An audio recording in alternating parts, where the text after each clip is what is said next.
লোকসভা নির্বাচনে একক সংখ্যাগরিষ্ঠতা পায়নি বিজেপি, তাই জোট শরিকদের সঙ্গে নিয়ে এবার সরকার গঠন করতে হয়েছে। তাদের স্লোগানে 400 পার থাকলেও 300 পার করতে পারেনি এবার লোকসভা নির্বাচনে, তাও আবার জোট শরিকদের সঙ্গে নিয়ে। তবে সেই লোকসভা নির্বাচনের ফলাফল নিয়ে বিশেষ বলতে পারেন বক্তব্য বা নিজের মতামত রেখেছেন নোবেল জয়ী অর্থনীতিবিদ অমিত্র সেন। ইতিমধ্যে তিনি বুধবারে আমেরিকা থেকে কলকাতায় এসে পৌঁছেছেন এবং কলকাতায় বলতে পারেন দমদম বিমানবন্দরে সেই বিমানবন্দরের সাংবাদিকদের সঙ্গে সাক্ষাৎকারে তিনি তার বক্তব্য রেখেছেন, যেখানে তিনি বলেছেন বাংলা বা মূলত বলতে পারেন সমগ্র যে দেশ ভারতবর্ষ হিন্দুত্ব রাষ্ট্র নয় এবং এবারে লোকসভা নির্বাচনের ফলাফল তা কিন্তু স্পষ্টভাবে বুঝিয়ে দিয়েছে, এমনটাই তিনি বলেছেন। তার পাশাপাশি তিনি বলেছেন যে অযোধ্যায় অনেক অর্থাৎ বলতে গেলে প্রচুর টাকা খরচ করে রাম মন্দির তৈরি করা হয়েছে, তবে তার দুটি দিক আছে। একদিকে যেমন এটি হিন্দুত্ব ধরে রাখার চেষ্টা করা হয়েছে, অন্যদিকে তিনি আবার বলেছেন যে গান্ধীজি অন্যদিকে সুভাষচন্দ্র বসু রবীন্দ্রনাথের দেশে এটা হওয়া ঠিক নয়।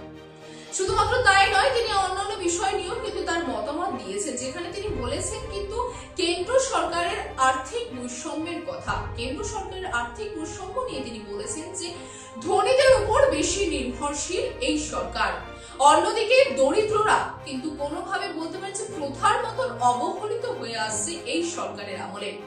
তার পাশাপাশি তিনি মন্ত্রিসভা নিয়েও কিন্তু বলেছেন, মন্ত্রিসভা নিয়ে কিন্তু তিনি কটাক্ষ করেছেন। তিনি বলেছেন যে এই সরকার অর্থাৎ বিজেপি সরকার কিন্তু এবার মন্ত্রিসভা গঠন করেছেন তাদের জোট শরিকদের নিয়ে। জোট শরিকদের নিয়ে মন্ত্রিসভায় গঠন করার জন্য মন্ত্রিত্ব পদ বেশ কিছু কিন্তু দেওয়া হয়েছে জোট শরিকদের, তবে বিশেষ বিশেষ যে মন্ত্রিত্ব পদ রয়েছে সেই মন্ত্রিত্ব পদ কিন্তু বিজেপি তাদের নিজের কাছেই রেখেছে এবং এই বিষয় নিয়ে অমর্ত্য সেন বলেছেন যে মন্ত্রিত্ব পদে তেমন করে পরিবর্তন হয়নি, বিশেষ বিশেষ পদগুলি বিজেপির নিজের আয়ত্তে রয়েছে। অর্থাৎ এর আগেও যারা রাজনৈতিক দিক থেকে শক্তিশালী ছিল এখনো তারাই কিন্তু রাজনৈতিক দিক থেকে শক্তিশালী হয়ে রয়েছে।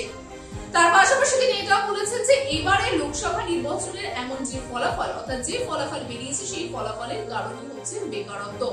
যে বেকারত্ব দেশে কিন্তু প্রাথমিক শিক্ষা থেকে প্রাথমিক স্বাস্থ্য অবহেলিত হওয়ার প্রথম কারণ হয়ে দাঁড়িয়েছে। এই বেকারত্বকে কিন্তু তিনি সবার উপরে রাখছেন।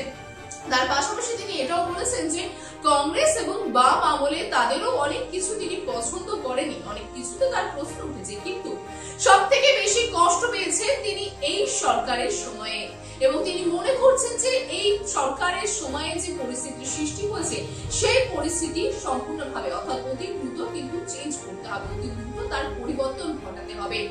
তবে অমৃত সেন কিন্তু এই বক্তব্য রেখেছেন, যিনি কিনা নোবেল জয়ী অর্থনীতিবিদ।